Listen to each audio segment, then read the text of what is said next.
All right, welcome everyone, and thanks for joining us today for our Virtual Containers, ITAM Best Practices and Licensing Considerations webinar. As always, we have a couple housekeeping items to take care of before we get started.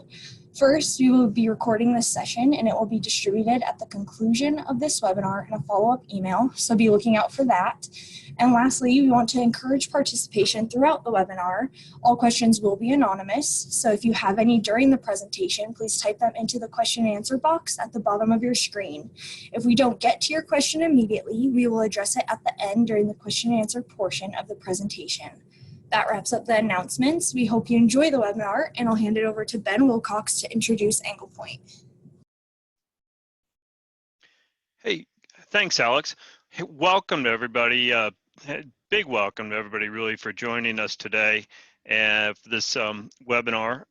We're pretty excited about it. It's a continuation of our series, and we're going to be able to delve deep into virtual containers today.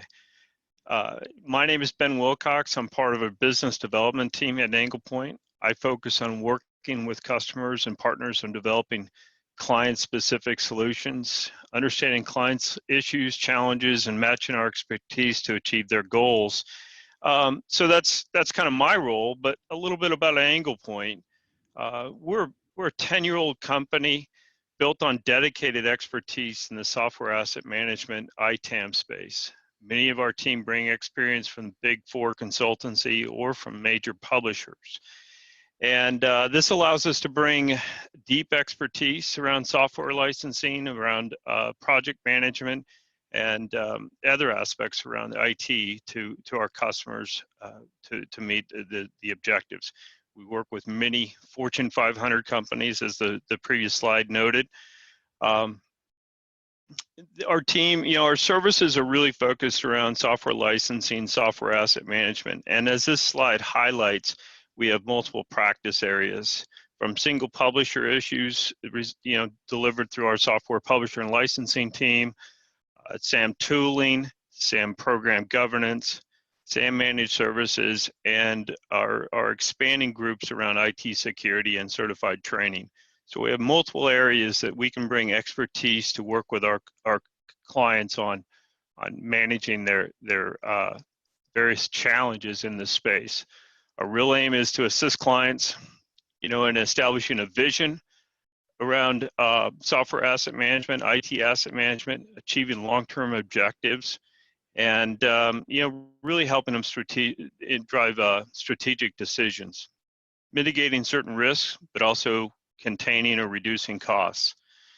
IT environments are, continue to shift. They've evolved significantly over the last several years with virtualization and cloud solutions.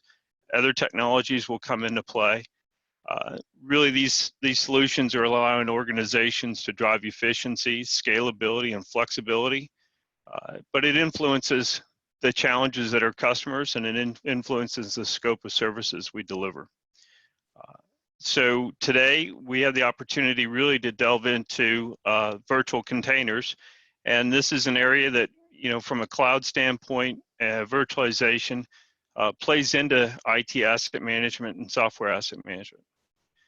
Let me introduce Trent Allgood. He's a principal consultant who's going to provide a fantastic overview of virtual containers. Trent is a graduate from BYU. He joined Anglepoint in 2012 and has been an integral part to our services delivery, working with many customers. He's got a wide range of experience from single publisher licensing, SAM technologies, ISO standard frameworks, and cloud migration. He's also a member of the ISO working group focused on the 19770 ITAM standards. So he's involved from an industry standpoint, and I think he's going to be able to share a great deal of knowledge with everybody today. So I hope you enjoy the webinar, and please, as Alex mentioned, please do not hesitate to ask questions. We'll have a dedicated time for them at the tail end. And following, you think about it, we'll remind you, but following this webinar, if you have follow-up questions, you can reach out to us, and we'd love to connect with you. So Trent, it's all yours. Hey, thank you, Ben. So as a brief agenda of what we'll go over today, We'll first talk about the technologies that support the container ecosystem.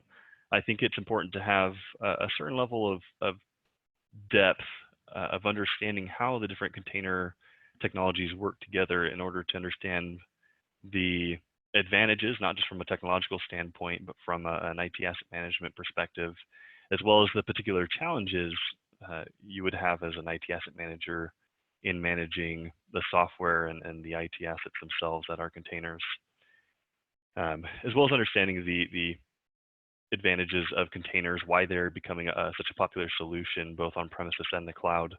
And we'll talk about the specific challenges to containers with licensing and IT asset management, and then also talk about some of the specific licensing considerations with some of the larger publishers such as Microsoft, Oracle, and IBM.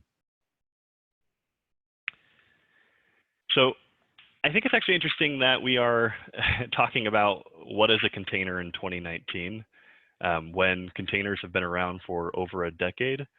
But there's actually a good reason for this. Even though containers have only been around or have been around for over a decade, it's really only within the last few years that they've been a viable solution for enterprise organizations who require a certain level of SLA and stability. So again, the beginnings of containers, though, really do date back to 2008, LXC or Linux containers. And it's important to note that the code base, it's an open source and Linux-based solution, so the container code base is still being contributed to and is largely open source. It wasn't until 2013, though, that Docker entered the market with really enterprise usage in mind. And in 2014, Docker actually open sourced its own code, which is still available today. And then in 2015, Google open sourced Kubernetes, which it had been using internally, as well as a variation of LXC, and made that open source. Also, another important piece of history here was that Docker, Google, and others actually joined what was called created and called what's called the CNCF, or the Cloud Native Computing Foundation, which is actually creating the standards for containers and the orchestration to ensure that no matter what technology you're using for containers, it had a similar feel and function so that to allow for cross compatibility. So again, in 2016, Microsoft, VMware, IBM, Amazon, they all joined CNCF as well. And in 2017, they actually made good on some of the commitments they'd made and created container infrastructure support from their top tier cloud services. So that's, again, why we can still talk about what is a container today, because it really wasn't until 2017 that it's really considered viable for enterprise usage. So let's talk, what is a container? Now, if we look at here's we have a traditional model. So this could be a VM, a physical machine, a cloud, IaaS instance, doesn't really matter. But we're just looking at the traditional model. We have an operating system installed, and as well as there are installed a number of different processes. These processes can interact with each other. This could be a program such as SQL Server, Microsoft Office, whatever. And what a container really is, in theory, though, is just putting a box around an individual process and isolating it. And so when you do that, again, it is isolated. It's not able to see any other process unless explicitly allowed. So in the Linux world, this is called namespacing, where you're telling it exactly what folders it can see, opening ports individually, and defining exactly what is seen in that container. So it's an isolated process. If we actually open up one of these containers and look inside, so as an example, we have Nginx, which is a popular web server like IIS or Apache. Not only does it include that software process, but it'll also include and package any of its dependencies. So here's an example Nginx requires OpenSSL and zlib and PCRE and how we're using it. And so it actually bundles all these into a single unit or container. And this is actually fairly revolutionary in terms of what the implications are, because nothing is actually installed per se, like you would a traditional operating system. It's solely when you start it, when a container runs, it's just that it's up and running, it's alive, it's an individual unique instance as well. And it's also, again, isolated from any of these other processes. So a common problem in IT, let's say that we actually want to run 2 different applications in a traditional model, but actually the dependencies conflict. For instance, our Nginx requires OpenSSL 1.0, but we're also running a node instance that requires OpenSSL 1.1. Well, in the traditional model, that's very complicated to set up. You have to change the configuration files, setting files, and if you ever upgrade, good luck making sure that confliction doesn't revert. It can cause a lot of issues. However, again, with containers, because it's independently isolated, there is no conflict. We can run multiple instances of a container, and there simply isn't that sort of configuration issue.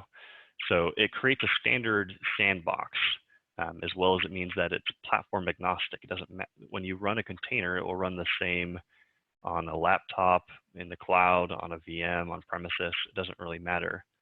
In the traditional development world, another common problem is how you've set up your environment, the individual dependencies, ensuring it matches exactly with test and UAT and staging and production. But that problem is ameliorated greatly with containers. If you ever are hearing your organization talk about DevOps or microservices, again, containers are sort of a natural fit philosophically and technologically with those models because of this isolation use case and sandboxing. The other thing that's unique about containers is, unlike a traditional VM, which is typically running 24/7, the container typically lives and dies with the process. So if as soon as you spin up that application, that container is brought to life, and it is, again, it's a unique instance of that container. If you spun up 10 containers, shut them down, and spun up another 10 containers, there's really no persistence typically across those containers themselves. You can look at them as sort of unique instances. And so containers are typically stateless, or at least best work with stateless applications where you're not typically saving data or storing data. Now, you can actually set them up to be persistent, that they can store data and it can live across the container lifecycle. But by and large, though, you're using them with, at least today, with stateless applications. So if we actually look at the average container lifetime, this chart here, we can see that the container lifetime average is 2 days. Again, much different than a VM where you can have individual, sorry, I was just looking at a question and to see that there's Adam said there's a horrible scratching sound. Is that still an issue, or is no longer hearing that? Still hearing it? Is anyone besides Adam hearing that, or?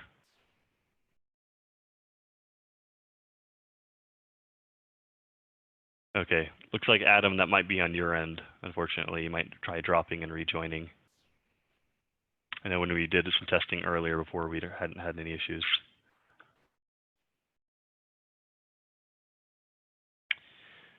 So when we took a look at this chart here, the average container lives for 2 days, and it actually breaks it out further. So an orchestrated container means that it's being managed by an orchestrator. We'll actually talk a little bit later about what that does. So when it is managed and orchestrated, that lifespan reduces even further to half of a day. Whereas when it's unorchestrated, it's probably being used more so like a traditional VM. And so it's living for a much longer period of time. But it's interesting that this offers some unique use cases. So Google, for instance, they are the ones who open sourced and created Kubernetes, which is that orchestrator. They spin up and kill 2 billion containers every single week. When you spin up an instance of YouTube or Google search, that's actually a containerized process. And as soon as you close out of it, that container then goes away. And they're able to, again, dynamically scale and manage their use because of containers. And you can imagine how those container life cycles are especially short, given that they're tied to those web applications which don't have a long lifespan. So let's compare again containers to VMs. I think that's a worthwhile exercise. So on this bottom here, we have our infrastructure, the host operating system, our hypervisor when we're talking about a VM, and then we're installing the guest OS on each VM. And then we have our applications and dependencies installed as well. Whereas comparing to a container, we again have our same infrastructure. Again, this can be an on-premises server. This could be a individual VM. Could be a cloud instance. Then we have the host OS again, and then the container runtime. But we don't have to worry about installing the operating system on top of this, because containers, they actually share the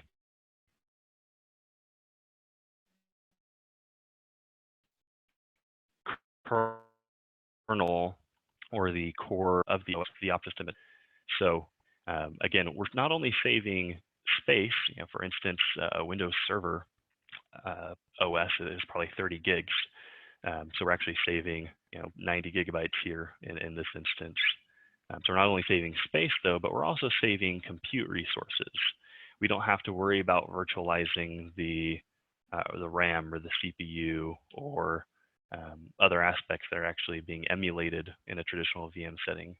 So again, not only are they leaner from a size perspective, but they're also very lighter, leaner from a compute perspective as well, which means that they can spin up faster, they can start and stop faster, they're smaller, you can run more of them on a dedicated instance than you could a traditional VM. So let's look at some of the different technologies and how they interact within the container ecosystem. So again, we have our container, that packaged standalone unit of software, along with its dependencies we talked about. And then you also have what's called a container image. And essentially, a container image is basically the static binaries. It becomes a container when it's running, but this is what sort of a container in its off state. And it's important to distinguish because there's actually a hierarchical nature to container images, and their containers images are built in a sort of like a Git-like semantics. It has push, pull commits where you're writing changes or pulling changes and then making changes and committing those, and that creates a natural audit trail. Which, thinking down the line as an ITAM manager can be very helpful. But it actually tracks the changes over time, and each of these container images are immutable. So whenever you make a change to the container image, it actually creates a new version or what's called a layer in the container language. And then you run that container image, which becomes the container.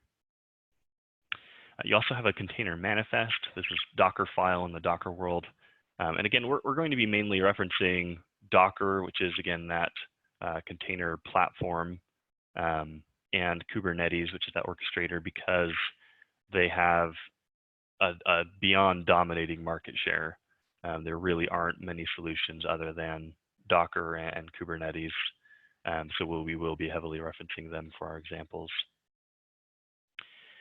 And the container manifest, though, this is the instructions that build the container. And again, I mentioned that hierarchical model. So you can actually create a parent and child containers. And you do that through this manifest. So in our previous example, we had that Nginx container, that web server. Now let's say we actually also wanted to have PHP installed on it as well. Instead of just building a brand new container image and including Nginx as well as PHP, we can actually create a new Docker file or container manifest and then say, and use that Nginx container as our image, as our parent image, and then now in our manifest we'll include PHP in addition to that parent. And this is useful because think about, again, with updates. Let's say that, oh no, Heartbleed just hit OpenSSL 1.0 is susceptible, and we need to upgrade all of our applications to OpenSSL 1.1. In the traditional VM physical server model, that's a fairly onerous process. Let's say we have 100 different servers that we now have to patch. Hopefully we have an automated way of doing so, but even if that's true, some of those will fail. We have to go verify. Again, it's a very onerous process. However, with containers, you just need to update that one container image with the new version. And it doesn't matter if it's what you're running, one instance, 100 instances, 2 billion instances, they're all updated automatically. And again, with this hierarchical nature, any child container images are also updated with that change if you change the parent image. So again, from a development standpoint and management standpoint, this is pretty revolutionary in terms of just updating applications and managing the standardized software. And then finally on this, we have our container registry. So this is the repository or catalog of container images. So there are public catalogs such as Docker Hub. You can pull official Docker images. And organizations such as Oracle and Microsoft, they have official Docker images they've published that you can pull. But you can also have an internal private repository where you're creating your own container images and updating them.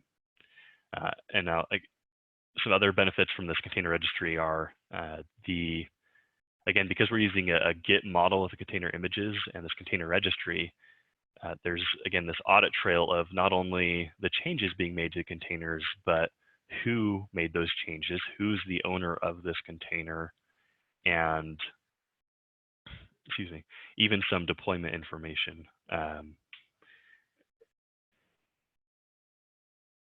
So again, from an IT asset management standpoint, from an audit standpoint, there's this natural audit trail that's occurring through this very life cycle. There's also tagging that can occur.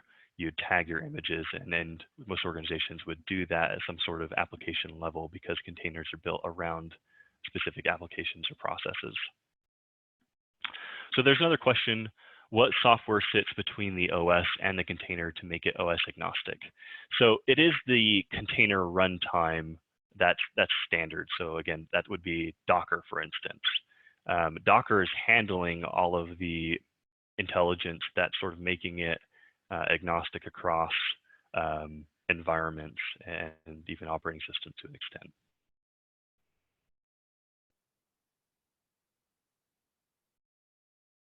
So some continued terms that we should know about how the container ecosystem works. So when we talk about node, this is a single unit of computing hardware. So this could be a physical server, a VM on premises or in the cloud, etc. And then when you actually group these nodes together, this makes a cluster. So these are the resources that are pulled together to support the workload. So when you actually spin up a container, it can land on, it basically be spun up on any of these nodes within the cluster it's a part of. And again, from a licensing perspective, that may have certain implications, so something to be aware of. There's also the term pod, which is simply what actually orchestrators manage. They don't manage containers directly, they manage pods. So you could actually have either, you could have a single container in a pod that's being managed, or you could have multiple containers that are being managed by the orchestrator.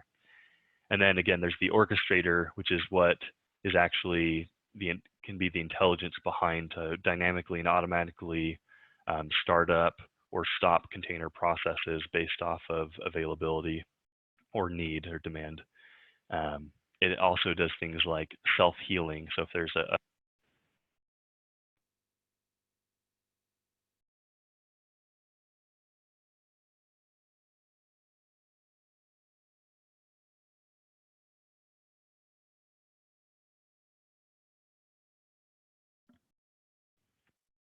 Sorry, I think I was just having some audio issues there. I should be back. Okay, thank you. I think my headset battery might be low, which I did charge it beforehand. So we have the orchestrator, which can not only do things like starting and stopping services based off of demand, but also it can self-heal. So if we have some problems with our applications and the processor being terminated early, it'll actually automatically amend that. Also, it does things like failover automation. So this is how Google is able to dynamically stop and start 2 billion containers every week to meet demand across a global infrastructure is through this orchestration. It really does allow for that scalability and elasticity that the cloud promises and sort of semi-delivers on based off of use. It was really built around this premise of meeting this dynamic demand. So let's talk about the benefits of containers real quick.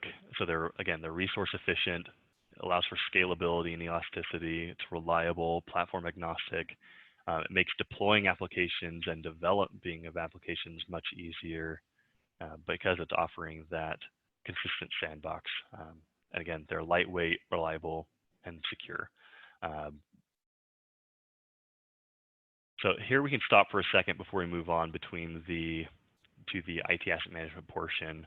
Are there any questions about the sort of the containers from a technological perspective before we move on to the IT asset management side?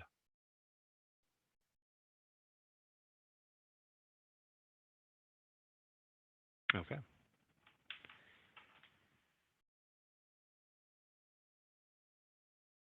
So if we actually look at today, what's running in containers, here are the 12 most popular pieces of software.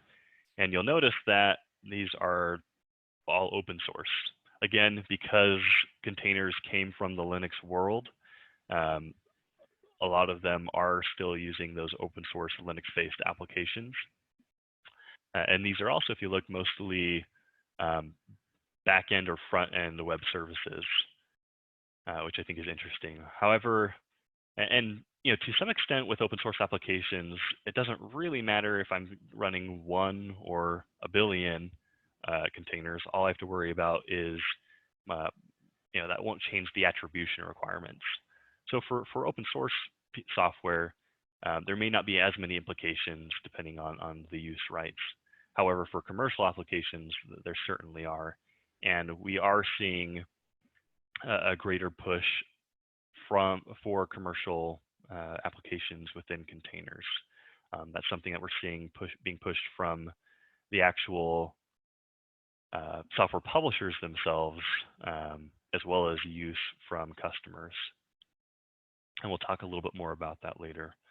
But from looking at the actual adoption of this Docker specifically, I think this is interesting to see that at least as of 2018, 25% of companies have adopted Docker in some manner, either in non-production or production environments.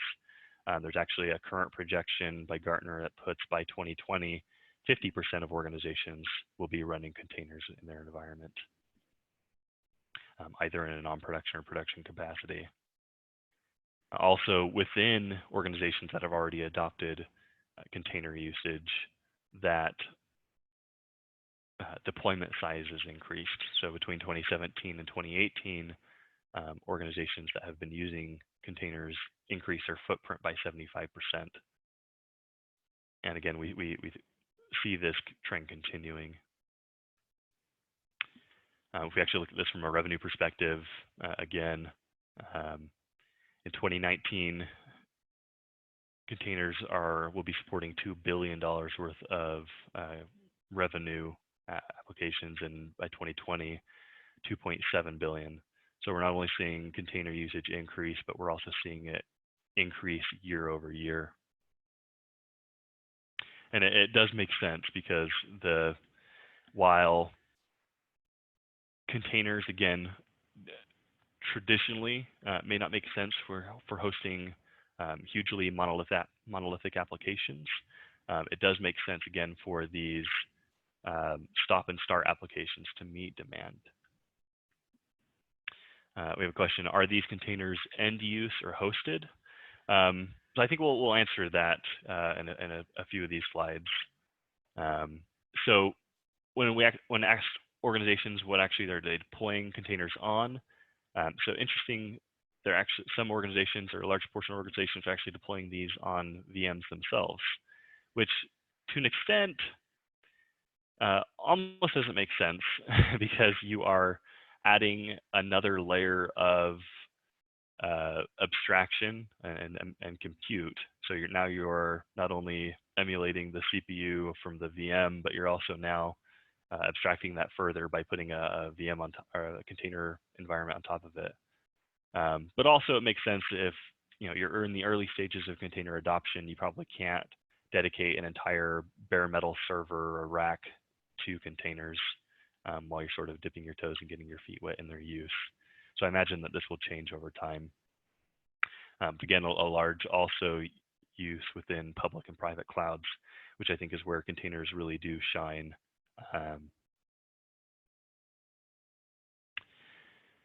So here's sort of an illustration, again, using our other view of again, we have our hypervisor, guest OS, and then a container runtime on top of it. So, and then we have do you intend to replace virtual machines with containers? About 50% yes, 50% no. I think this is also interesting because I actually like this, that this is the response, because containers are not the end-all be-all killer of VMs. VMs still largely make sense where you do need to be running an application 24/7. There's not going to be much in the way of startup, start down, dynamically scaling. Yeah, again, VMs have advantages there that containers don't. However, again, there are other use cases where containers do make far more sense, especially those web-based applications, those on-demand use cases where that scalability and dynamicism is needed.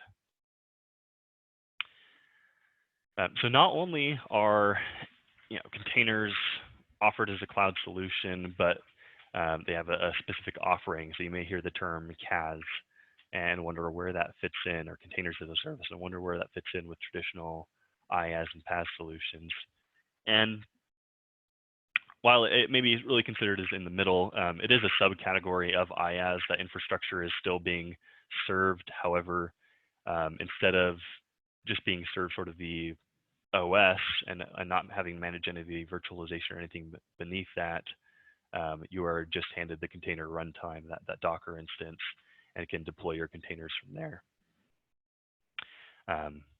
Whereas PaaS, you're really just being handed the software directly and managing the software and its relative data. So it really does sit in the middle of between PaaS and IaaS. And again, Azure, IBM, AWS, Google, OpenStack, they all offer end-to-end container solutions. You can run not only your Docker instances and containers in the cloud, but you can also run your registry with Azure Registry Services and Azure Kubernetes Services. You can also do your orchestration in the cloud and really have an end-to-end cloud solution for your container stack.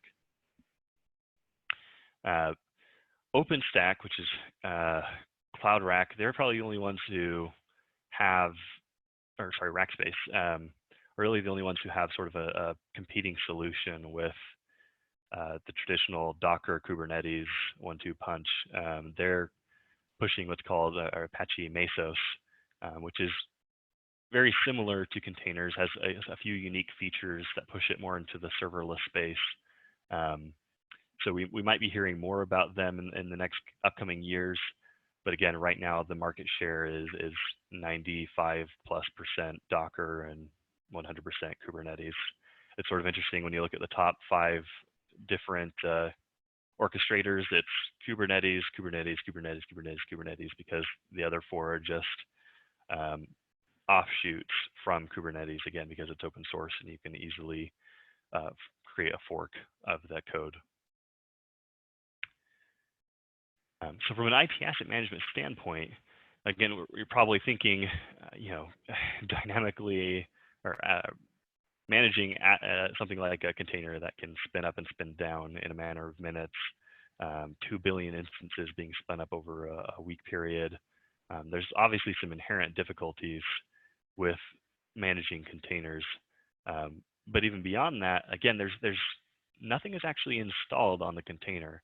It's sort of just sitting there, and then once that container lives, it is running. And it can't be scanned via traditional methods. If it's a Windows container and you can't connect to it with WMI, it's not AD joined. With Linux-based containers, you wouldn't be able to SSH into it or scan it via traditional methods.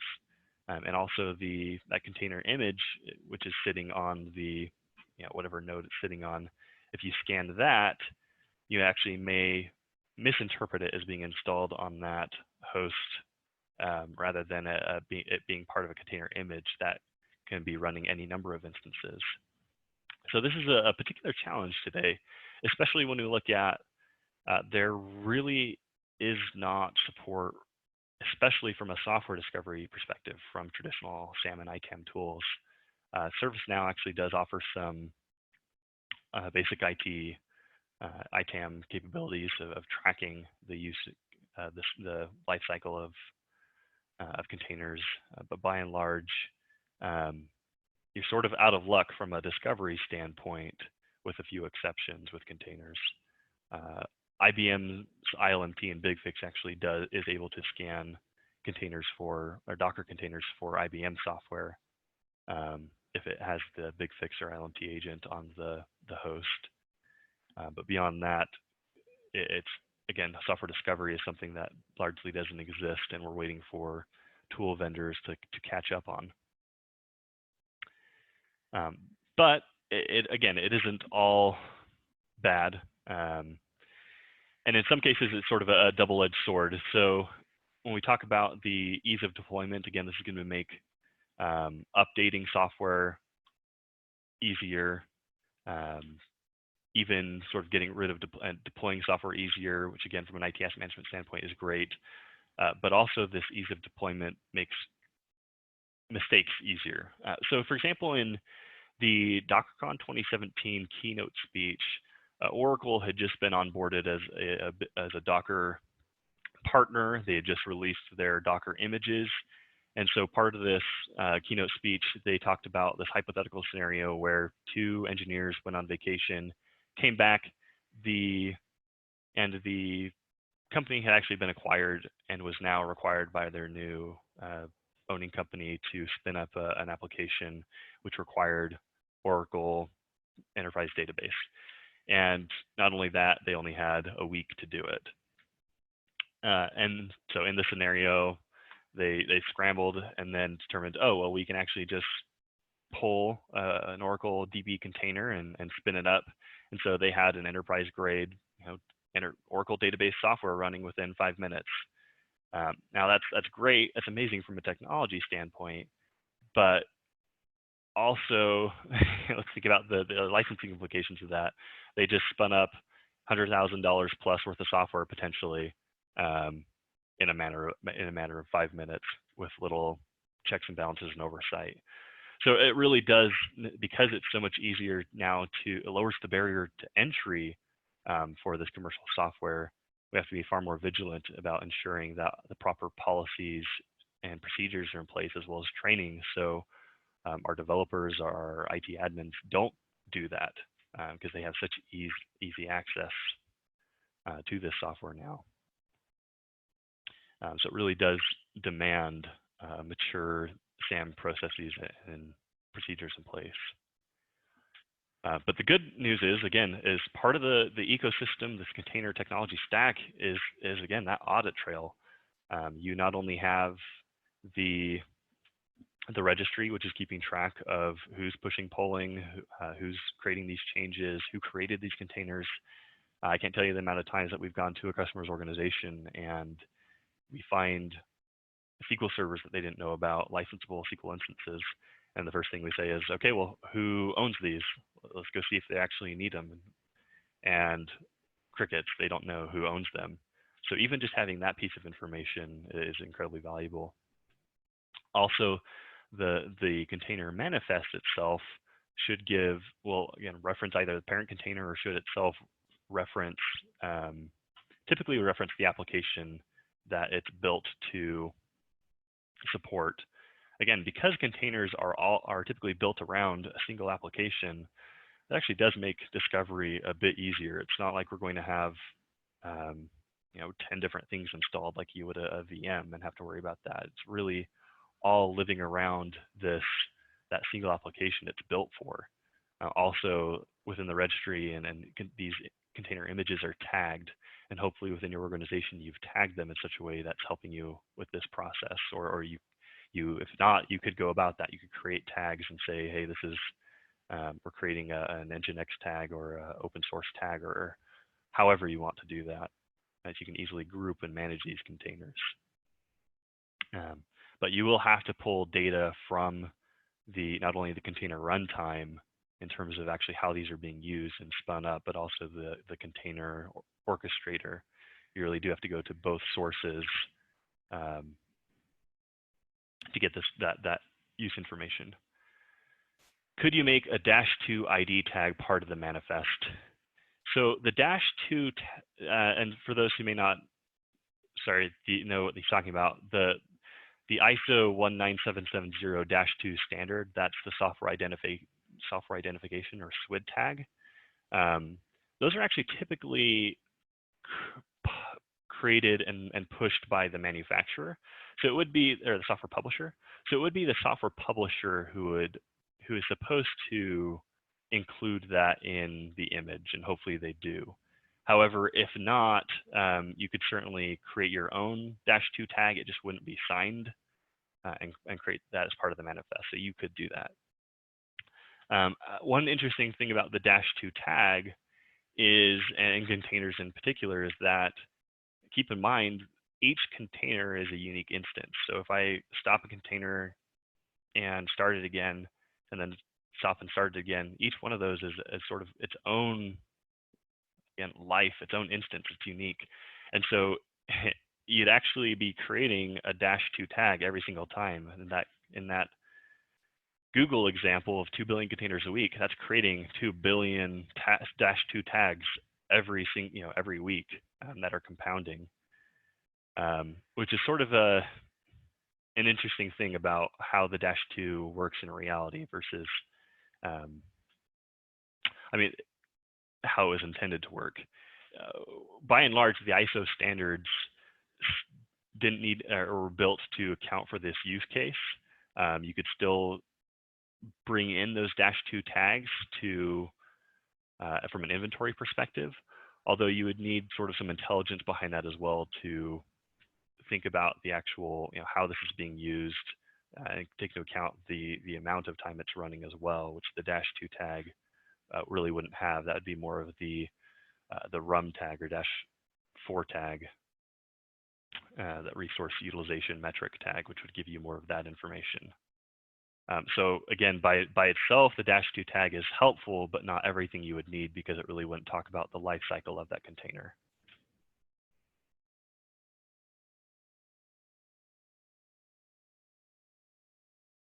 Not a problem. And let me know if there are some additional questions on that. It's sort of an interesting implication. I think one of the main things that sort of from this discussion of how to manage containers, how to manage these sort of upcoming serverless applications, the main takeaway for me is we need not only mature software asset management solutions and processes in place, but we also need more real-time data. It's no longer good enough to have, especially also with software as a service, or IaaS, where you're actually being billed on per minute, per hour. It's no longer good enough to have quarterly reports looking retroactively, because by then you may have accidentally, again, deployed $100,000 worth of software accidentally or gone over your IaaS budget. We really do need more real-time solutions. which is what we're trying to help companies implement and create. Although again, from a tool perspective, we're fairly limited. So let's talk about some specifics from a licensing perspective. We have about 15 minutes left, but also if there's any questions, I'm willing to stay over after the fact. So Microsoft has two different types of containers. They have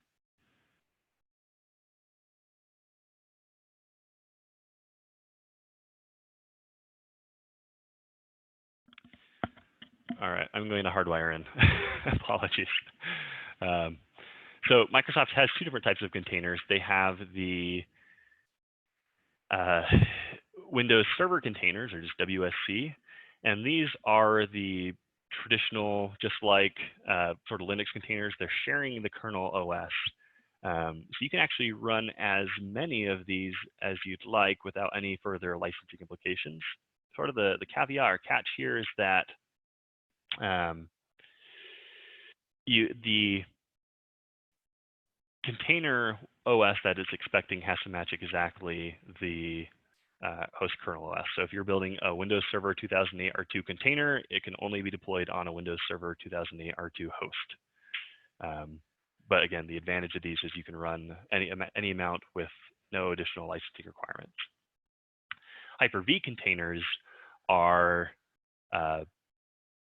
have the benefit of, it doesn't matter, I can run a Windows Server 2008 container on a Windows Server 2016 or whatever, but there are additional licensing requirements. You do have to basically license each of those container operating systems.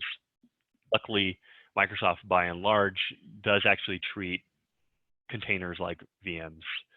So if you know Microsoft VM licensing already, then you pretty much automatically know the container licensing. So with Windows Server, standard license can cover up to 2 VMs. Data Center can cover unlimited VMs, like that. And again, with applications, that holds true as well. Basically, SQL Server is an example. Just like VMs, there's 4-core minimum. You can, once you license the entire host, you can run a limited number with SQL Server Enterprise. One thing to be cautious about, though, is that, again, when you're spinning up a container, it can come up on any node in that cluster. You don't dictate that. And then also with VMs, you are explicitly configuring each VM and assigning, hey, I want this VM to have 2 virtual cores. I want this VM to have 8 virtual cores. But with containers, by default, it's using all resources available. And you'd actually have to explicitly restrict it, which you can do, but that's an explicit procedure you'd have to make. So by default, it's going to use everything available to it. So keep that in mind. Also, with Windows Server containers, there are 2 different operating systems that Microsoft has created that sort of are probably most commonly used. So Windows Server Core and Windows Server Nano, because they are stripped down smaller versions. That's what you'd want to be using in containers. However, with Windows Server Nano, because that's offered only via the semi-annual update channel, you'd have to have software assurance on both the OS as well as the CaaS that we're accessing or interacting with that. So again, just be conscientious of some of the, again, Microsoft actually makes things fairly easy overall, but you do have to be conscientious about some of these differing factors with containers.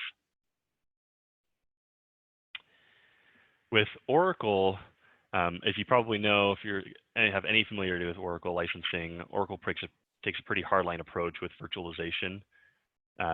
And unsurprisingly, Docker is considered soft partitioning as opposed to hard partitioning. With hard partitioning, you're able to use a subset of the environment and only license that subset. However, soft partitioning, which again Docker is, you basically have to license the entire infrastructure that's supporting that container. So again, that would be every single node within that cluster you'd have to license. I think perhaps the good news though is that once you have licensed that entire infrastructure, you can run typically more containers than you would be able to VMs. So you could still get more bang for your buck that way. I guess there is an exception. The Oracle-specific Solaris 10 containers can be configured as cap zones, and in that instance, you could actually, again, license the subset. But with Docker itself, that's not a possibility. You're always licensing the entire infrastructure supporting those containers. So again, in that keynote speech example we gave, they deployed that container, and they'd have to license every single node in that cluster they deployed it on. So we have another question. For the vendor-provided containers, example Oracle, does the vendor have an audit trail that you can download the licensable container? So the vendor itself would not have a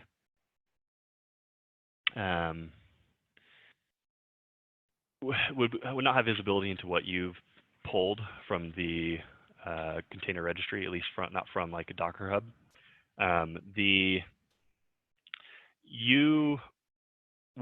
So if you had cloned that container image to your own registry, then you would know who had pulled that container and some of that deployment information. Does that answer your question?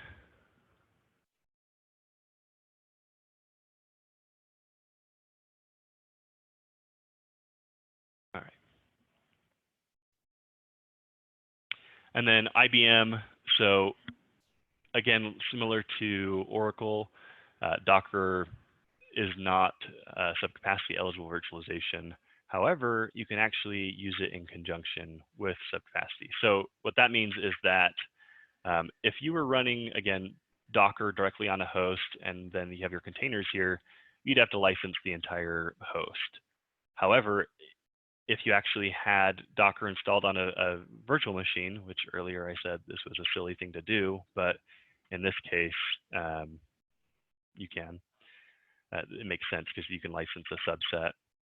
Then you only have to license the actual use cores in this instance that it has access to and is using, because you're actually licensing the VM itself more so than the entire host.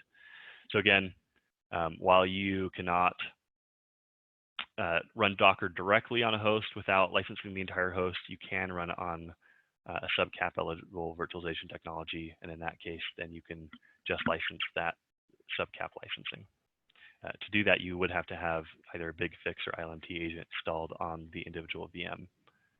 And again, ILMT is able to discover IBM software on Docker as of 9.2.5, which came out in December of 2017.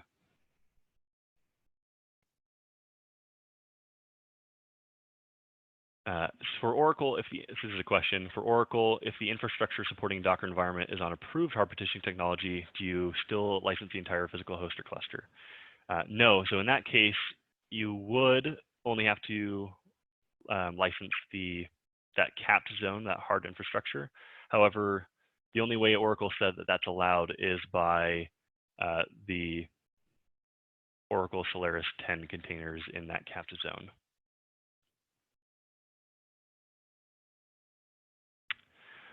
So that's the content that I had. Any questions from that we didn't go over?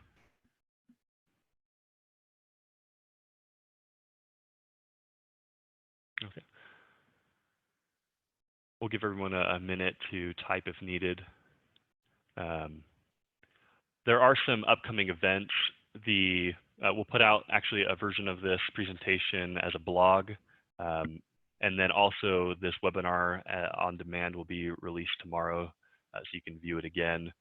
We also have some training offerings available, and some of our new training offerings are around mainframes as well as SAM and ITAM certification trainings, including a lot of the ITAM offerings such as the CHAMP and CSAM. So that's something that you're looking for, Anglepoint is able to provide. And actually, I don't see any questions at this time. So I'll stick around for another minute or two if there are any questions come up, but otherwise, appreciate everyone who joined. And again, feel free to reach out afterwards if you had other questions or comments that you wanted to discuss, we'd be happy to. So thank you all. Appreciate your time. Yeah, awesome. Thank you, Trent, for that great presentation. Like Trent just said, feel free to connect with Trent or Ben, and don't hesitate to contact us on our website or email us. But that is it from us, and it looks like we are done with the questions. So thank you for attending today, and we will see you guys next time.